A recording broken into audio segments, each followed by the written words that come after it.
Good morning, good afternoon, good evening. This is Andrew Turner, founder and host of the G&T Sessions podcast. Today with an amazing guest, Miss Anna Faelten. How are you, Anna? I am great, Andrew. How are you? Very, very good. As you can see, we've flown in the G&T Sessions helicopter now to the centre of London to a very famous place called Paternoster Square, which is apparently the kind of the secret hideout of the London Stock Exchange. It is indeed. But we'll come back to that. We'll come back to them and find out why have I done that? Why have I flown here? Maybe we'll find out. Maybe Anna will explain a bit later. So lovely to have you on the show today, and thank you for coming. I know you're an extremely busy lady. And obviously, even though we've had this tremendous change in the world, we're now on another Zoom call. Obviously, the Zoom call's about Anna today. So I suppose the first question would be, what gets you up in the morning these days? Well, what actually gets me up in the morning, to be quite frank, is my puppy. I did the sort of COVID thing of getting a puppy sometime in March. He's now 10 months, and he gets up at 5:30, so do I. Ooh, and then that's an early one. Licking your face at 5:30, is it? Yeah, that's right. If I don't wake up, he probably would, but he walks around the end of the bed until I do. And then shortly after, my little toddler is 2 years old, wakes up and he gets up and running. So they get me up. I think that's also, metaphorically what gets me up in the morning. My family is very important to me, and I try to be, a good mother, a good wife, friend, sister, daughter, all of those things first. I also have a very exciting job, and I try to take them in that order if I can. It's a bit like you've got a super duper morning routine. Forget all these books about, the 5 a.m. club and stuff like that. You've got the puppy terrible twos club, haven't you? Yeah, I mean, sometimes they are a handful, I must say. And they go through various stages where it's usually never together. So if one is having a good day, the other one's having a crap day, and vice versa. So they're never on the same page. It's always the hassle, from either of them. So what kind of puppy is it, by the way? It's a Lab Retriever. Yeah, he's amazing. Crazy then. And also crazy, yeah. He's a Fox Red Lab Retriever, and I think with my baby, you get, like, as a mother at least, you get 9 months and a bit, right, to prepare mentally and physically, but mainly mentally. So I felt well prepared for that. Actually, it was a big event and it changed my life forever. But I felt well prepared. Whereas with the puppy, I had no idea what we got ourselves into, and I'm discovering. So does the puppy and the puppy and your son, do they interact? They are best friends. Okay. But like brothers, right? So they'll fight about the same toys. And seriously, if one has it, the other one must have it. They also bite each other hilariously. They bite each other. Yeah. Obviously, my puppy bites the baby. Not hard, but he sort of play bites, and then the baby has got onto that, so he does it the same way. So it's hilarious. So I do that. Are they eating each other's food yet? I haven't got to that stage yet. You've got two bowls. You got one for the baby and one for the dog. Yeah. Gosh, I think then it may have gone a bit too far. So far, no. But let's see how it all progresses in the next year or so. I think it'll be an interesting time. Apparently, the most difficult time with the Lab Retriever is when they turn 1, and then 1 to 2. That's their teenage year. So it should be interesting. But so they get me up in the morning. You certainly like taking on lots of things at the same time. Then that's quite a. Yeah, it's very typical me, Andrew. I had a period a few years ago where I'd changed job. I was finishing off my PhD. So changed job to EY, the accounting firm where I now work. And that's a kind of big thing in itself. I'll come back to that. And then I was finishing off my PhD, and I also was writing a book. Somehow it's just something. So I'm going to call you Chief Parallel Officer next. Then it's like you don't do serial. It's like everything's running at the same time. I think I'm just so scared of being bored. That's what it is. Oh, here we go. Yeah, seriously, and I find I like the thrill of always not knowing if it's going to work out. You've got so you like many so things chief rolling lots of balls officer then. That's what you call it. Yeah, my team calls me chief pestering lady. I'm not sure if that's a good thing. Okay. At least there's a P in there somewhere. yeah, exactly. But anyway, so I get up, going back to what gets me up in the morning. So I get up, because I have to with the crazy crew. And then I used to go into the office in more London, where EY has their main office. But obviously I don't anymore. I just go upstairs or wherever, and I open up my laptop and off you go. So it's quite a change. I didn't realize how much I missed that kind of going into the office. There is something, you get a bit of time for yourself, actually, if you just sit on the tube or on the train and get some time to start. But you could walk to the office and then walk back home and then open your laptop if you want. If you want to do the travel time. I do take a walk with the dog, so I get a bit of that. But there's also this kind of, I don't know, I quite like going, and maybe this sounds strange to a lot of people, but I quite like the going on the tube and standing with lots of other people going to the office. There was some momentum around that. I got quite excited about it. So I've always been quite lucky and really love my job. So that helps, right? I getting crushed on the tube is not one of my top three, unfortunately. But anyway, yeah, so I know. Each to their own, Anna. So don't worry. I try to get really early and beat the traffic, but there. Oh, I see. Okay, yeah. The early mornings, the pre 7 a.m. into Canary Wharf. Yeah, exactly. And then you get even a seat sometimes, and it's like, well, hey, I'm going to have a great day. I'm getting a seat. So I know you were. So you were going to. You're just about to say this. What are you doing in the non-crazy gang world these days? What? I mean, you've done a PhD. You've done a PhD. I mean, we'll come back to that. But you're doing a PhD, doing a book, and stuff like that. I know you're prolific in that area. What keeps you busy? What keeps you busy between the hours of X and Y? Well, all hours, I would say. So I have a great job, I think. I'm a partner at EY, so one of the big four, massive firm. Actually, we're about 300,000 people worldwide, which is a crazy number to me. That's quite a big. That's quite a big payroll bill, that is. Yeah, it's quite a bit of payroll bill, and it's huge responsibility as well. So sometimes I almost don't want to think about the number; it scares me a little. But so I'm a partner there. I made a partner a bit more than a year and a half ago now. Actually, it was as I was on maternity leave, which was quite an interesting experience. And I sort of have three hats, I'd say, as part of my job. So my client hat, or my client lens, which is I'm a tech banker. So I do deals for a living. And I do that. But usually aren't you a banker or you're a banker or you're a tech person? But you're a tech banker. That's a bit of a hybrid. I'm a tech banker. You got to move your head at the same time. Tech banker, like that. Tech banker.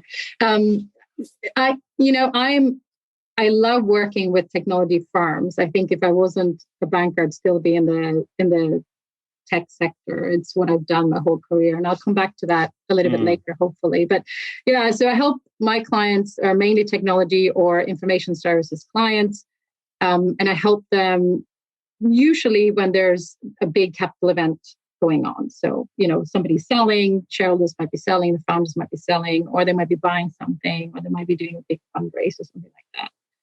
So basically transactions. They're doing transactions. Yeah, exactly. So like the raising capital, or the acquiring other companies, or they're selling their company. Is that correct? Yeah. Okay. But it's all in the sector of technology information services. And that's, what I do most of my time, I guess. And as I said, it's where my clients lie, and it's my external face, if you will. And I love that. I've been doing that in different shapes and forms for 15 years now, almost. And I wouldn't do anything else, if you paid me for it. Maybe if you paid me a lot, but we can talk about that later. And then I have, a second hat, which has come more and more, and particularly as I made partner, which is my leadership hat. So, as I mentioned, with 300,000 people worldwide, now I don't personally have responsible for 300,000 people, but I have responsible for the people within my division. And that's a job I take very seriously. I somehow feel that's the heaviest of the hats. And particularly in the last, 12 months, it's been a challenging time, I think, to be a leader, but also an exciting time to be a leader, because I think good leaders are made when there are problems. Exactly. And if there's no obstacles, then there's no fun. Yeah, exactly. And it's been, I think, the COVID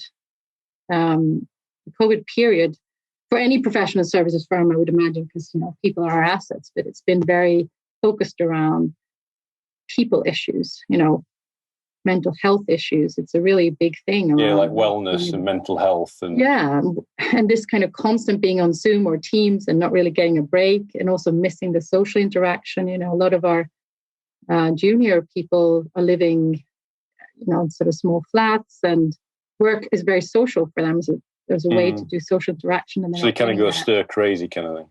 Yeah, I mean, we're all getting a bit stir crazy, I think, but we have to look out for that a lot more, and I think also all the way to the extremes of maybe getting ill themselves or having somebody in their family getting ill and so on. So it's been an interesting time, I think. So have you learned something in that? I mean, as being a leader, being a people manager, effectively, being a people leader. Is there some new insights and new learnings you've come out of 2020 that means you're going to lead differently in 2021 and future? Well, for you personally, I have certainly learned. I'm sure whatever book I would ever read about leadership will tell me this. I probably just haven't read it carefully enough. But to listen to people is very important. So just actually listen to what people have to say and what their concerns are, and taking the time to hear people out, even if it's them talking about the big things in their lives or the small things in their lives. And that's been something, a bit of a journey I've been on for some time, actually. I had an eureka moment a number of years ago where somebody was trying to teach me how to coach. And that person told me, well, coaching is all about listening. And you're not allowed to sort of lead the witness. You have to just ask questions of what the other person is. Yes, ask more than tell. Exactly. And I find that so hard. It's not in my nature at all. And I had this kind of, I was almost in tears going, I don't understand this task. I don't understand it. And then something just clicked and I was like, oh, listening. Listening means actually listen to what the other person says. I know it sounds super simple. For somebody like me, it's kind of hard.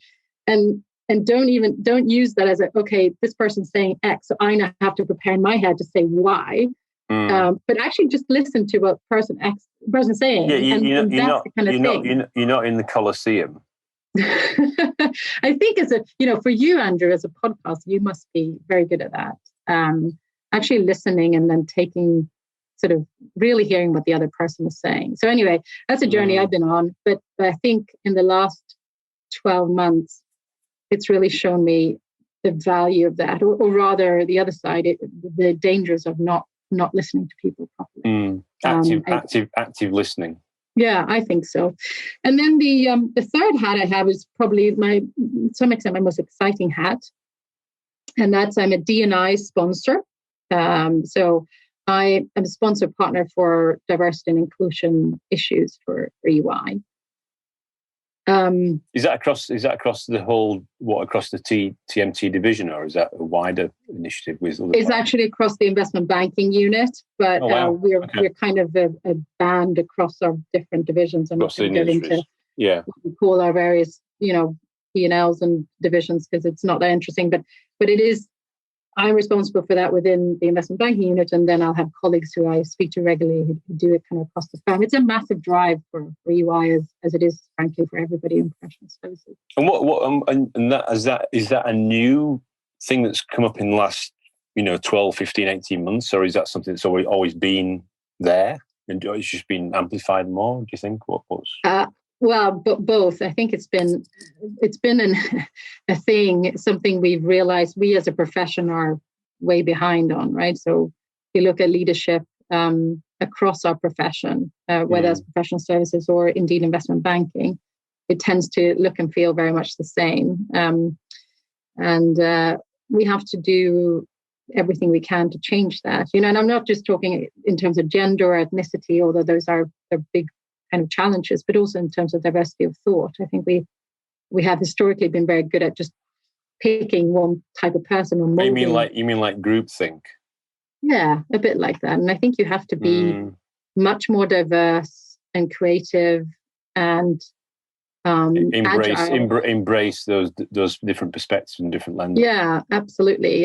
So I think commercially it's something we have to do. We're also getting more and more feedback, from clients, and clients are looking much more diverse than us. We just have to kind of change in that regard. Most importantly, to, I think, attract talent going forward, you have to be a diverse leadership team. You have to be a broad church, as they call it. Absolutely. That's how, you have to kind of make it cool and interesting to come and work for us. Otherwise, as I said, we're a people firm. Our people are our assets. You have to get the best of the best. So that's really important. I think, also just it's the right thing to do, right? You have to create a workplace which is fair and equal to all. And I'm lucky because our firm is really behind it, putting a lot of resources behind it. And also, I think in some ways I'm lucky because I think there's lots to do here, so I can actually make an impact. And I really think this part of my job is, for me, one of the most interesting because it's the one I know the least about, if you see what I mean. So I get to be a bit of a novice. That's an interesting admission. That's good. Yeah. Some parts of diversity and inclusion, I have a lot of experience around, and some I don't at all. And I think, as I said, we've done some good strides in getting to where we are, but we have to accelerate quicker. And to do that, we have to, think differently. So I've got this fantastic army of people in our business who are much younger than me and cooler and, everything else. And they'll come up with all the... You're hanging out with the cool kids. I am. I get that. So this is my route to hang out with the cool kids. I'm in Paternoster Square, you see. I'm not quite close enough to Old Street and Shoreditch. No, that's what I was going to say. My trousers are far too long. They should be shortened up so I can show the socks. Yeah, you should have had, the roundabout in Old Street. And that would have been the real where the magic happens. Don't worry, we can do the magic later. Yeah, we can change it. But I think that's I love that part of my role for several reasons, as I outlined, but also because I get to really listen to others and get that feedback from people around me in the business who have great ideas on how we sort of accelerate and do better. So I really like that. So that's the sort of day job, if you will, all summarized.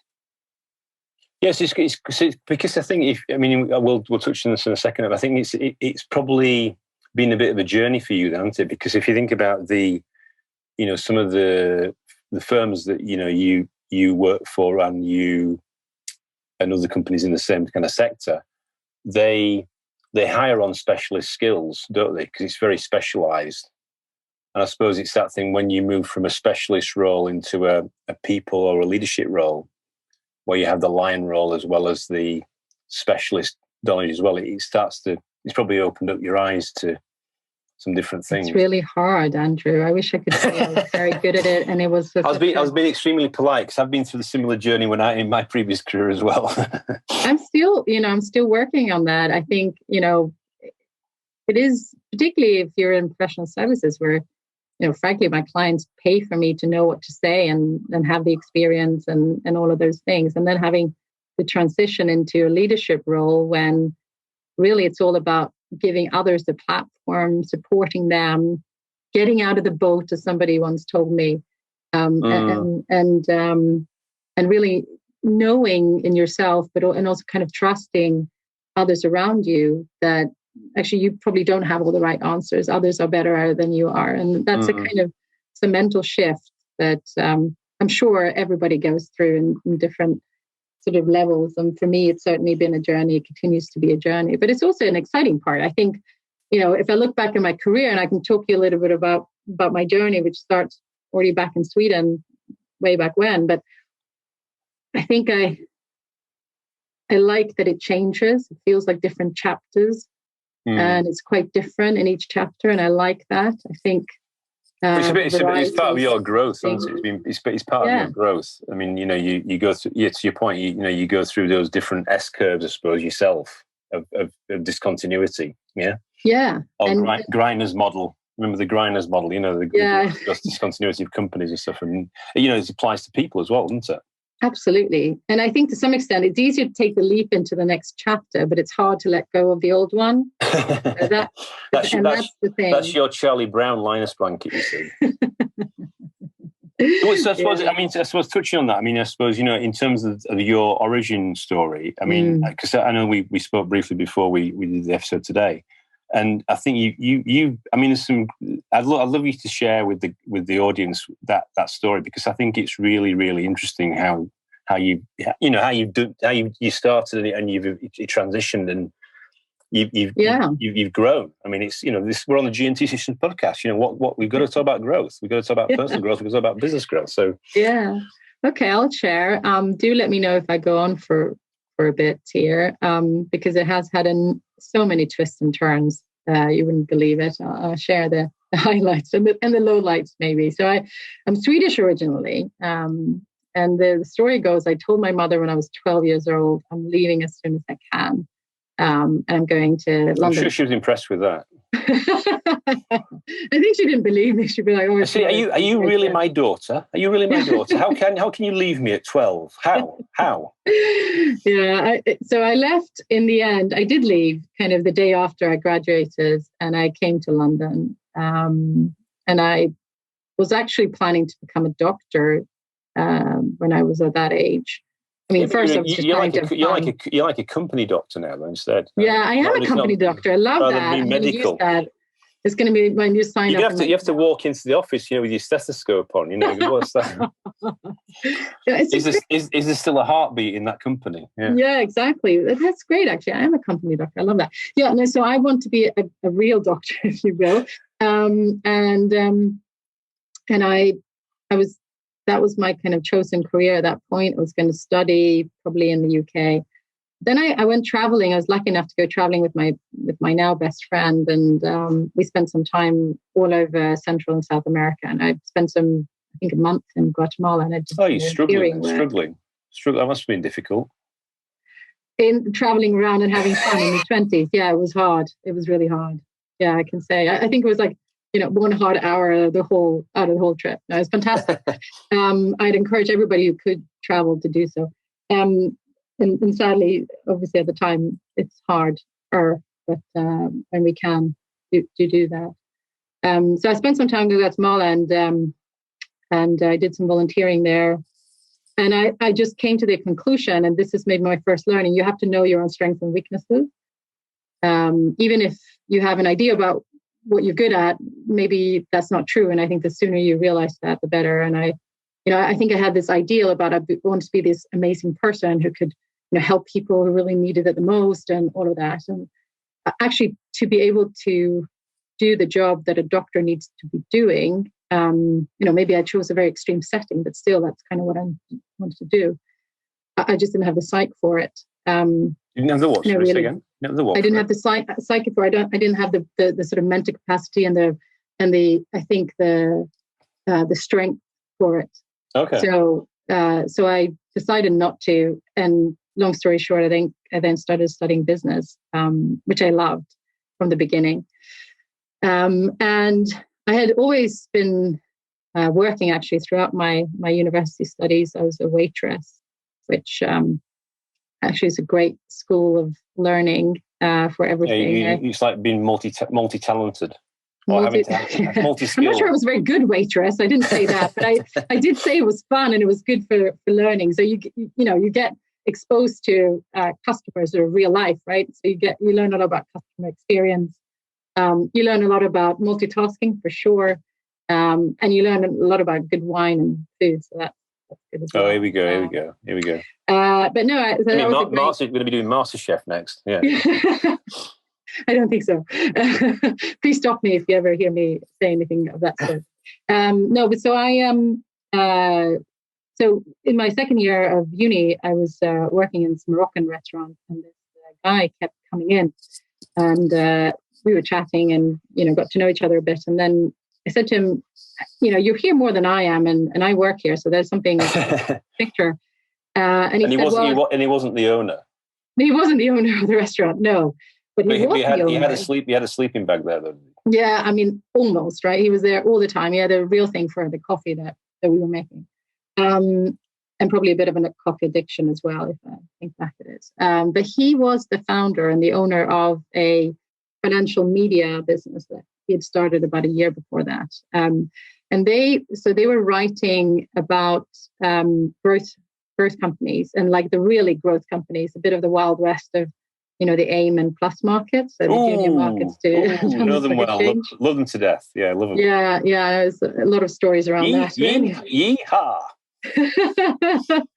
And I got the hey years as well, 2005, 2006, 2007, you listed anything. Just before the crash. Okay. Yeah, right. Exactly. So anyway, wow. So I said to him, well, this is my 20-year-old self. You should hire me then, because that's what I'm sort of studying. So maybe my second learning was you have to ask. If you don't ask, you don't get it. So just ask for it. So he did hire me, and I worked for him for a number of years. I was originally a researcher, writer, and he started, after a few years working there, he started a sort of an M&A program, if you will. So this was the beginning of, end of 2007, 2008, where the crash hadn't happened yet. And I think a lot of people were walking around like this, going, no. In denial. And he took a slightly different approach, which, served him well, which saying there's going to be lots of companies out there struggling. And actually, we're in quite a strong position. So he needed somebody to do the M&A program for him, execute it. And he said, well, you write about this stuff, Anna, you must be able to do it. Here you go. Your new hat, your new role is, you do all the M&A for the company. So that's how I got into investment banking. You went from researcher to be head of M&A transactions. Yeah, well, researcher, then editor, which I also begged myself into that role. And then I got into the M&A. That's really cool. Yeah, so it was fun. And listen, it was a sort of a great journey. Learned a lot. That's like having, going to swimming baths and not having the armbands, and then just throwing you in at the deep end. Very much so. With the sharks. Yeah, it was. And I was young as well, right? It was my first job, really, the first firm anyway that I worked for. So wow. But that's where you learn, isn't it? You learn a lot then, don't you? You learn a lot. And I think most people who are kind of, just not even smart, just want to learn, they'll find a way and they'll do really well, right? So you have to, that's something I think about a lot today. Like, would I give my juniors that kind of a crazy opportunity? And if I don't, then probably I should be doing it. Because it was a great way for me to learn, and I grew so much. You give them like a really big stretch assignment. Yeah, absolutely. Take them out, make them really uncomfortable and out of the comfort zone, but they know they're going to learn from it because they're going to have obstacles and they have to work it out. Absolutely, and it's a bit of sink and swim. Most people will swim, so be fine. It depends if you supply EY branded armbands. With shark repellent, attached to them. Yeah, no, but it was great fun. And it kind of got me really hooked on the data thing, right? So we were buying all these content businesses that, they were maybe not printed media, but they weren't far off. They didn't have anything resembling proper databases or anything like that. And so it's like very intangible assets, basically. How do you work it? How do you value it? Well, partly how do you value it, but then also how do you make it better within your own platform? So I was quite involved in that, and I really liked it. I have a real thing for data, and that sort of led me to my next role, because after some time, particularly when the crisis really hit, it started getting a bit, buying lots of companies that were really struggling and getting rid of people. That wasn't so much fun. So ultimately, I moved on to Cass Business School, which was where I actually did my undergrad degree as well. Is that in the city? That's in the city, is it? Yeah, so it's close to Moorgate Station. That's right. Yeah. Mm-hmm. Yeah, and so I worked there. I was actually thinking you became a professor then? I didn't become a professor. I did do my PhD, but actually as I was leaving, which was much later. But I sort of had this weird role, which was a lot of fun. I was supposed to be in the middle between industry, which is a lot of our research was sponsored, not directly sponsored, but we had research centers that were kind of sponsored by industry, and then academics and professors on this side. And I was the person in the middle. In fact, you were the bridge. Yeah, in fact, with the person who hired me, who was my old professor, she said, we're trying to find somebody who can sit amongst a room of bankers and talk their language, but has a real understanding of data. And there's really hard for us to your person, but you might be it. And anyway, so there we go. So I did that for many years. So I continued my kind of journey around data and insights and information, what you can really do about, I think, both the dangers and the benefits of data. We're living through this amazing time at the moment, right? Where we're really in the midst of the digital revolution, and data to me is the key to everything. It should be the lifeblood at every organization. So I help my clients a lot with that, but we're actually going through that ourselves as EY. We're becoming much more of a data company. Right. And data to me, it can go from being extremely valuable if it's used right, and it's kind of answering the right questions, to completely commoditized and useless if it takes the other extreme. So I'm quite passionate about data, and that has gone through my whole career. And the last kind of bit of the puzzle where I am now is joining EY. So after about 6 years at CAS, I was doing the CAS thing, but I also had my own little firm, like own little consultancy. I was doing really well for myself, actually, and wasn't really planning to move. And then my ex-boss came and knocked on the door, and he was like, well, we're going to build something within B2B information. Need that kind of capability. Do you want to come and join? So I did. And I tell you, that was the low point of my career. So for 6 months. So it didn't go the way you expected. No, not at all. I mean, I'm not sure how much other people noticed. It'd be interesting actually at some point to ask others around me at that time, but I was really struggling. I was coming from, pretty nimble environment, doing my own thing. I'd never been in a big organization like EY. Right. And then I came in to EY, where it's a big organization, has admin processes and all of that. And then, frankly, it's an organization where a lot of people come and they stay for a long period of time, which is great. It means that it's a great place to work, right? But at the same time, when you're coming as new, it's really hard to find your feet and know your way around, because everybody's quite set around. Feel like you're scaling the north face of the Eiger. Pardon? Feels like you're scaling the north face of the Eiger. Yeah. So I had 6 months of hell. I was really struggling, and it was that good, was it? And I had this, for people who have been in that office, it's all made of glass, right? So what I learned very quickly is, if it's all made of glass and it's open plan, it means there's nowhere to cry. So unless you're like strategically close to the bathroom, couldn't you like huddle under you, like those little,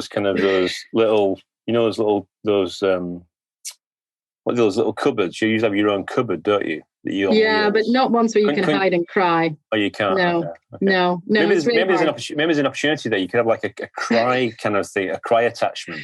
Yeah, or some cool glasses to make you look like you're not. Exactly. I don't know. But they got to be EY branded. Yeah, you should work on that. So anyway, what I did do was I ran out on the bridge connecting the West Wing and the East Wing, and I was pretending to take a work call, and really I was calling my husband and crying.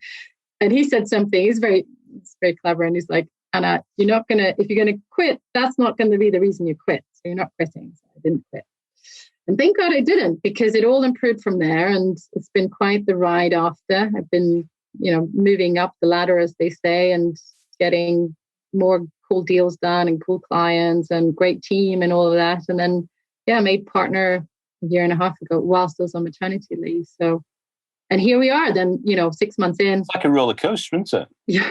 It's like the Pepsi and 6 months in, COVID happens, right? Anna's Pepsi Max. It's interesting back on that kind of, what I would call peaks and valleys, right? So what when you think about it now, that kind of the bridge moment, yeah?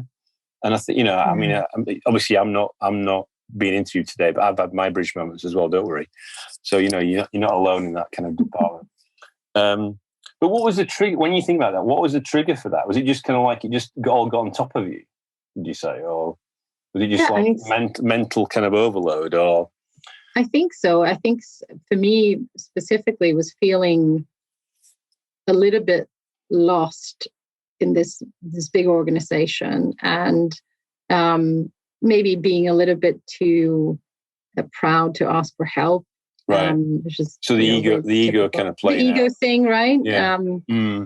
And absolutely, it all getting too much. It's been building up inside, and then this small thing happened. It really was a tiny sort of, I think, admin related point. I can't really remember, but it all became too much. And you question yourself, you question your decisions you made, and luckily I had my husband, right, and he obviously said the right things, but I should have also reached out further beyond that around me. It's hard to do. I think it's hard to do when you got a bit of an ego maybe, and you're supposed to come in as an expert and know all the way around. So most of the time, though, when you do ask for help, you get a lot of help, and somebody will tell you their story, and it feels a lot better. So, I think that would have helped matters.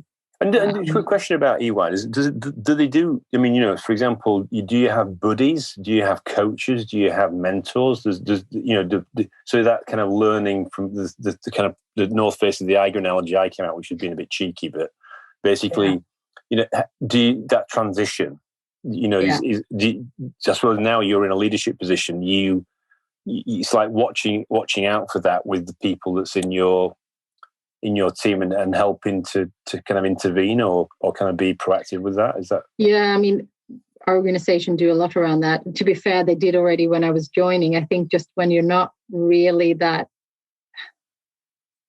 familiar, I guess, with the culture, and you don't really know even your buddy, even if it's your buddy, you have just sort of started, so you don't necessarily know that person. Yeah. It's hard maybe to confine in that way. I think if I look at my partner journey, I've got so much help in terms of support and mentors and others. I couldn't have asked for more. I think, frankly, that's the reason I could indeed make partner when I was on maternity leave, because that's kind of a big thing. It's not an easy task. So having the support around me with people who've done it before, and really kind of people who just support you and have your back. Yeah. Simple things, but somebody's saying good luck and I really wish you'll make it and I look forward, stuff like that really helps as well. On top of just learning the ropes and just getting a bit more. You've been successful, or you've been recognized because of your great heritage. I mean, you're like, you are the tech M&A banker, princess, queen, that kind of thing, literati. But then I suppose it's that thing is then you get recognized, and it's that classic, that thing they call the Peter Principle, isn't it? But you can be promoted up to that certain level, but then you've got to change your modus operandi, because you're then a leader rather than you're not being hired for. I mean, obviously you do know all the M&A stuff, but you're not being hired for that specific. How do we construct this deal? You obviously get involved in it, but it's not. You're not in the weeds anymore, you could say. No, and it's a big shift, right? Mentally, it's a big shift. And as I said earlier, it's not an easy one to do. I've found it pretty hard. And I think it's part of it is you have to trust the people around you, particularly the people who've been sponsoring you to become partner in my case. You have to trust that they have the experience to see what maybe you don't even see. They see the potential. Yeah. I have to trust that they think I'm the right person for the job, because up until that point, it's not really the type of job I've been doing. It's obviously a journey, but that's a kind of, it's a leap of faith. It's a loose, letting go, not always having control, and that's scary sometimes. Yeah, and put your foot on the accelerator and take your hands off the steering wheel, and hope for the best. Yes, exactly. But you know what? The other thing I've learned as I reflect, it's just like being in a Tesla. You can do that, can't you? It's so crazy, isn't it? The first time I was in a Tesla, I was going. It's also the thrill, same as a roller coaster. I was like, again, I love it. But the other thing I reflected on a bit as I was telling that story is when I was, I wouldn't say on the way up, but the younger part of my career. I think it was a very good thing I surrounded myself with people who are keen supporters of me, always behind me, always saying yes, that sort of thing. Whereas I've realized as I've become this leader that actually I need to surround myself with people who challenge me all the time and say no to a lot of things, right? Because that's what you need. But if you, as I said, if you're Swedish royalty, like as you admitted to me the other day, then obviously they've got to all kneel. Yeah, they've all got. That's right. They all have to do what I say. They've all got to say yes. No, but otherwise you'll chop off their heads, something like that. Oh no, that's another royalty. That's another royalty. That's Henry VIII, I think. That's a bit earlier. You've got those mixed. But you know what? As a leader, you have to. This is the point around listening. But truly, you're never going to succeed as a leader if you make it. At least not, I think, in my profession or in what I want to try to achieve. If it's about, let's do it the way Anna wants it to be done, right? It's not really going to work. I think being a leader is very much about giving lots of other people the opportunity, the way I got it, right? Just to take a big step up and lead. And then I will support and I'll give my guidance, but that would be the end of it. If I don't, it's a bit like how you push the accountability into the team and coach them. And otherwise you're not going to grow, right? You're just not going to, it's going to come to an end very quickly. So trying to work on that every day. Fantastic. That's really interesting, and thanks for sharing that.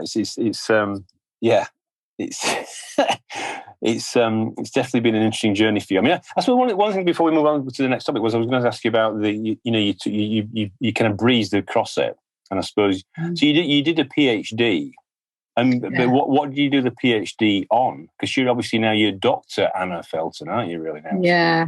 So it was on corporate finance and particularly around M&A in sort of emerging market and how the regulatory environment and the protection of assets, I guess, feeds into deal making. So it's a little bit, I wouldn't say it's a dry area, but it's somewhere I spent a lot of time. You must send it over so I can read it tonight. Oh yeah, I will. I'm sure you would love it. No, but what happened was I had not intended to do a PhD, but then I submitted a paper when I was at CAS. I did some academic research and I wrote some papers, which actually did a pretty all right for somebody who wasn't necessarily going for professor. So I wrote this paper and it was rejected, as it happens all the time. You have to get very used to being rejected if you're. Well, you said what? I'm royalty. How could you reject my paper? But then I got a call from one of the co-editors who actually liked the paper and I would have put it through. Okay. But was obviously voted against by other ones in that committee. And he said, I thought it was really good. If you ever want to you've got a number of really good papers. I've looked at what you've done. If you want to do a PhD, but not the one where you go and do 4 years kind of studying, but you take your previous work and you bundled all together. Oh, I see. Like consolidate and submit it. Yeah, okay. Yeah, so it's like a more executive PhD, but I did have to write another paper, which I already had in train. And this was that period where I was like writing that paper, changing job, writing a book. It was crazy. Yeah, you see, so that was the other thing I was going to ask you about. So what is this book you've written then? Is it on M&A or on something? There's only a few things I could write a book about, right? You're not allowed to write about M&A, even though you know a lot about it. M&A, by the way, for the audience that are listening, is I think it's called. What's it called? What's M&A? Mergers and acquisitions. So yeah, it is about M&A. I think if I was ever to write another book, it'd be about Arsenal. It's the only other thing I can have some views about. And you could call it MAP. Mergers, Arsenal, and MAA. Wouldn't it have to be MAA? Maybe I'll find, AMA. We're going to do 3 letters. I have to find a way of combining those. You could have a red and white book cover. You see that? Yeah, that's right. I did vote for that, but my co-author said no. So there we go. So what is your book called then? It's called Why Deals Fail and How to Recover. So it is about M&A, and it is about. It really is for the founder, the entrepreneur, the CEO, about how to try to get deals right. And we do that with a number of case studies. And this is, I'll destroy it for all of those who are obviously now signing up to Amazon to download my book. But the answer is around people. So we sort of spend a lot of time around where it can go wrong, and that at least the conclusions we come to in our book, but I think a lot of people who subscribe to this, is very, very seldom, I'd say, is a deal a completely shit idea. Sorry, I'm maybe not allowed to say that, but a bad idea. I think often the rationale are sound, I'd say the diligence and the evaluation are often actually also spent almost a proportionate amount of time on. But the integration and the culture aspect and the people aspect is where it all goes often wrong. And yeah, because they buy the asset based on doing the slide rule, and then basically sometimes they all kind of fall apart after. And the acquisition. Yeah, and it's very common, right? It's very common, and it's very hard to manage that integration between people who often actually used to be competitors, and it's a lot of issues around that. And I think because it is a difficult area, people don't spend as much time on it. It's a lot easier. I mean, I was at GE during the 90s when we were on a bit of when Jack Welch was a bit of a spending. But you did all right. GE is probably one of our. That's the thing is that the GE the people team in GE was so the peer group I was in was probably the best ever I'd ever worked in my life. Yeah, I mean they were staggering, and corporate teams and the integration teams. It was like a military operation, but it was very fun. It was really good. I mean, I was in obviously a lot younger than I am now. And it was really, really fun working on those kind of projects and those kind of integrations.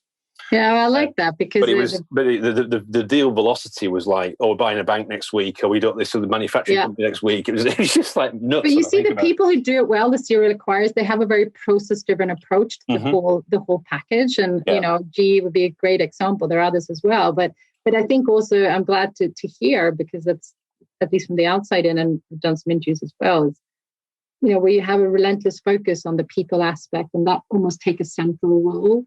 Yeah. That's the way to do it. Even if it's a difficult issue, that means probably spend more time on it, not less, right? So yeah, it's fun. I think it's a good book. It's not very dry, lots of case studies and things like that, but it's a great experience to write it, even though it was really quite difficult. Imagine doing a PhD and writing a book at the same time. I'm not planning to do that myself, but I am currently trying to write a book. So that's Oh wow! So can you tell us, or is it too early? Well, I know what the title of it is, but and I know what the book structure is, but it's kind of in the works. Yeah, I see. Anna, you'll get a very early copy. Maybe Thank you. Proofread it when it comes out of the stable. I've actually got three books in me. I've got 3 book ideas, but got to get one done first. Yeah, I'm sure after the first one, like me, you'll take a long break. Yeah, it's like a 30-year break. Yeah, exactly. So given we are on the G&T sessions podcast, I know that we talked to quite a bit about the G in your journey and stuff like that. I mean, on the T side, I mean, it sounds like which is a tech side, right? So it sounds like you are working with clients in the tech industry or in the telecoms and media and technology, TMT, I think. I mean, what are you seeing at the moment? What's your view on that? I mean, is it? I know there's kind of views that the tech companies are getting too big. They're getting too dominant. They're taking all the data. I mean, any personal views you've got on all that stuff? Is it? Yeah. Is it exciting for you? Or is it something that's scary for you? I don't know. I think both. So I'll break that down if I may. So on the positive side, I am so grateful of my chosen sector. I'm not sure it was a big plan I had back in the day when I was younger, but for whatever reason, Of course it was a plan. You looked into your crystal ball, yeah, and I said, I'm going to be a tech banker, and here I am.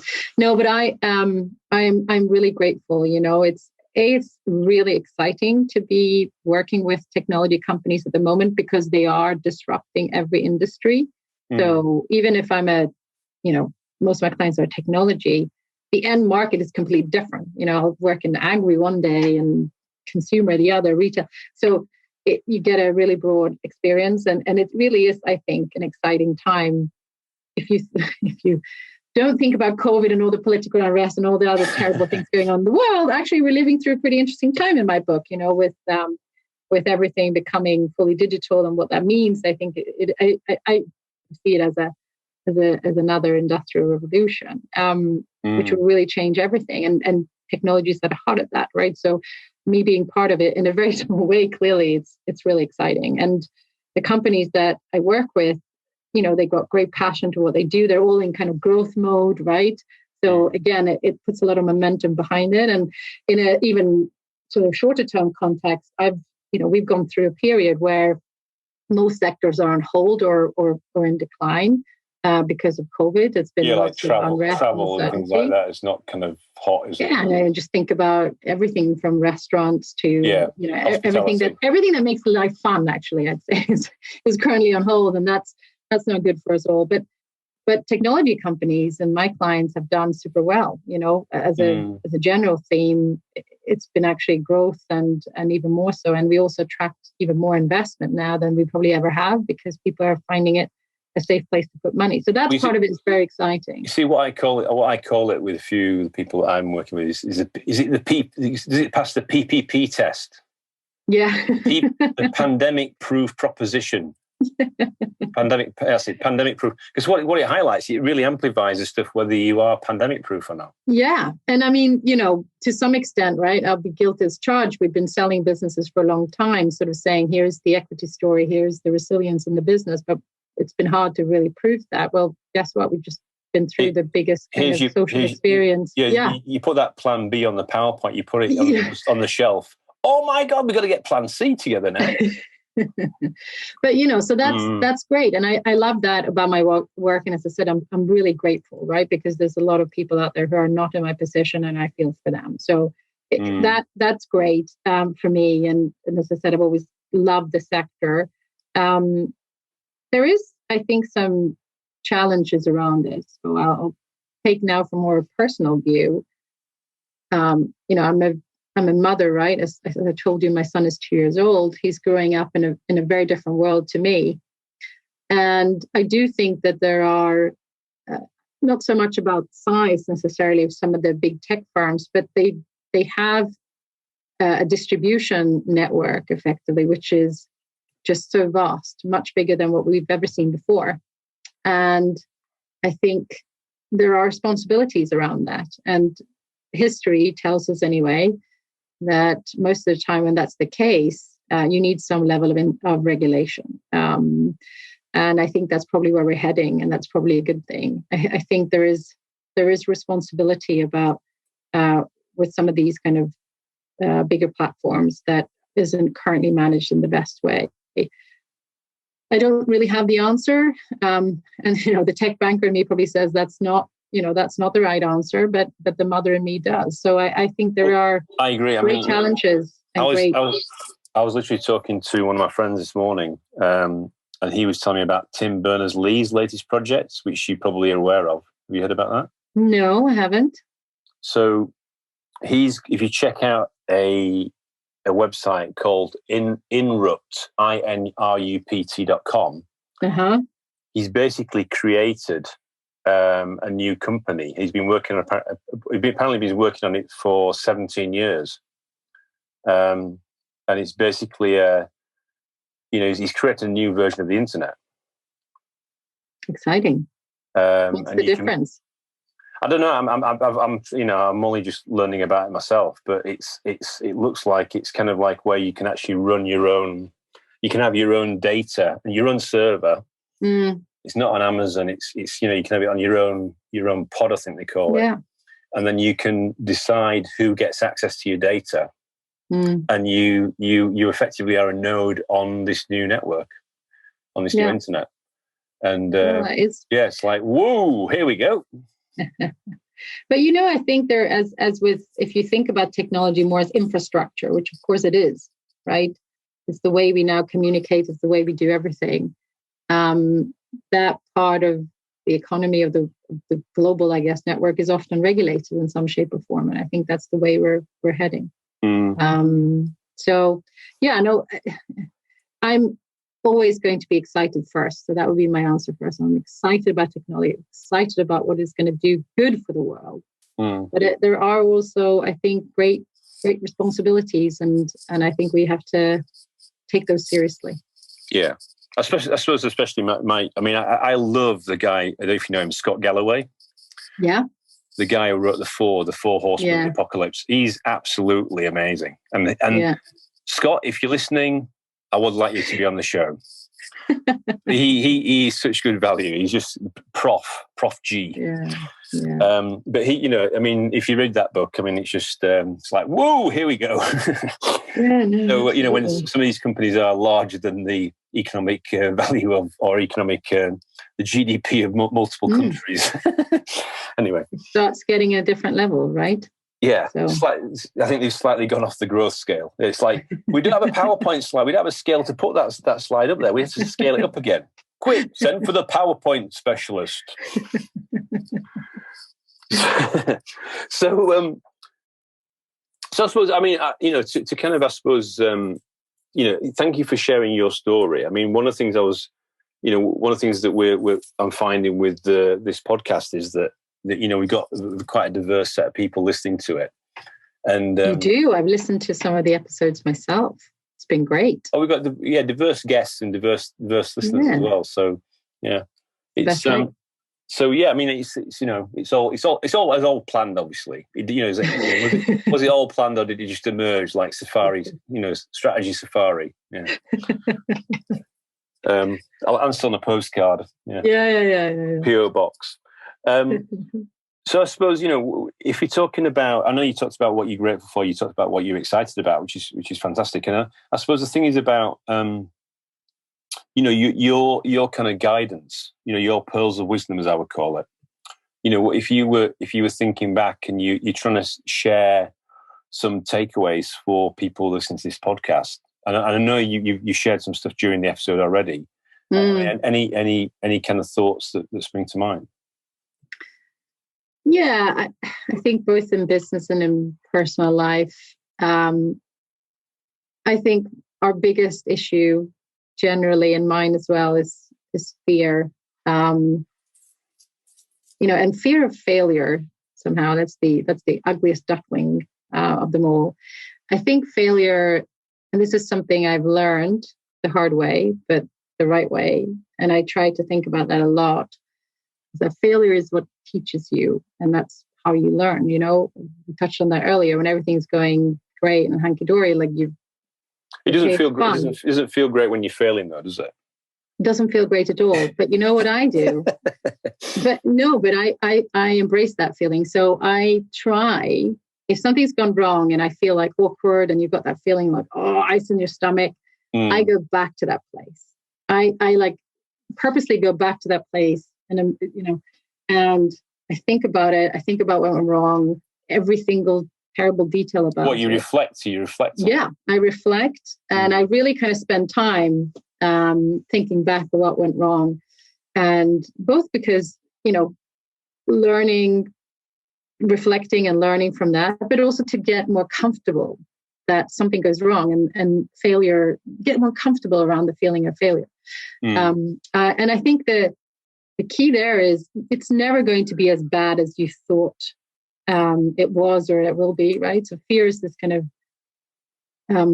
it just stops you from doing lots of things that I think would be very beneficial for your career and for you personally. And I'd like for that not to happen for me. So I really try to get comfortable, or as comfortable as you can be around failure.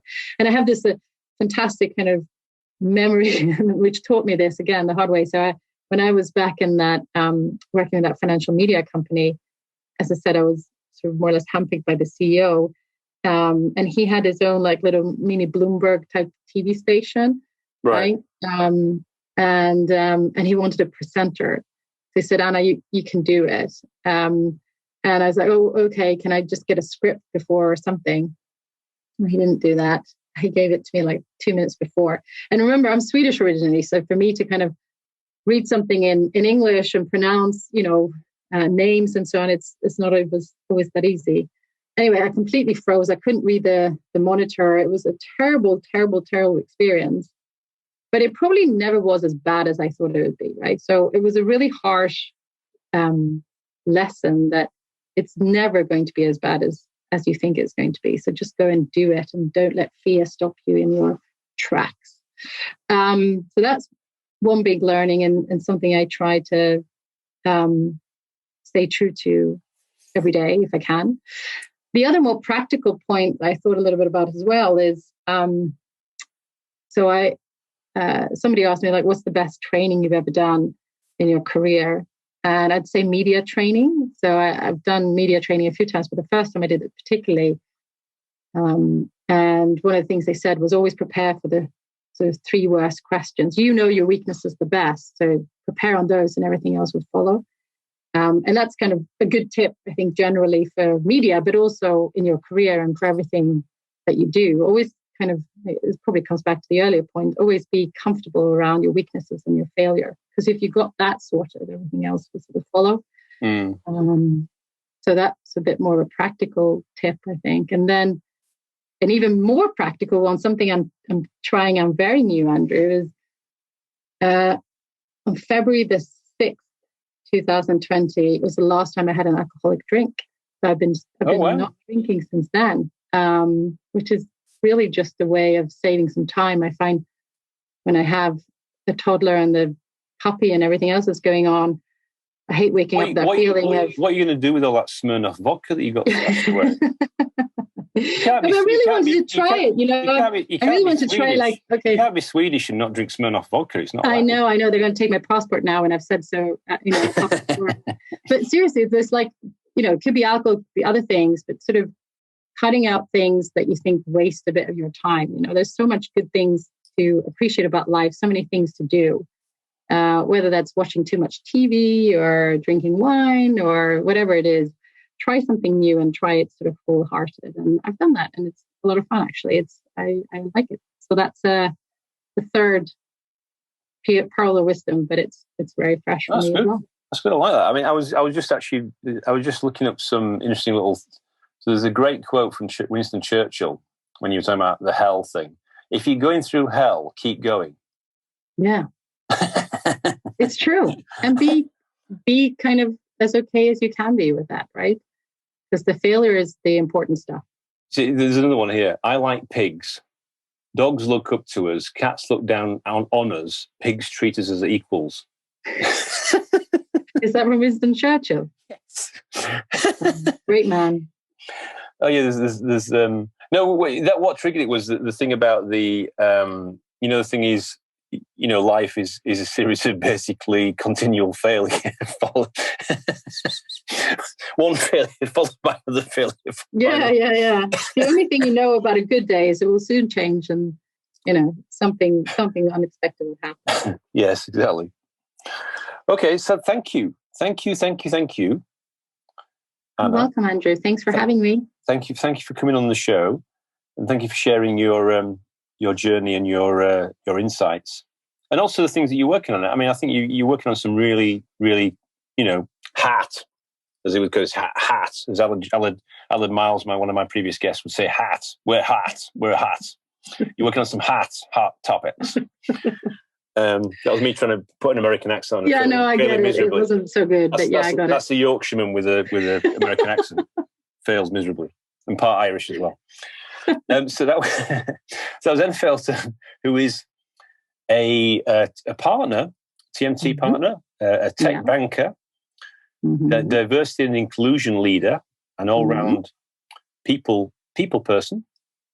And that was Andrew Turner, founder and host of the G&T Sessions podcast. And have a lovely day, and see you soon. Thank you very much, Anna. Thank you. Have a nice day. Thank you. Ciao.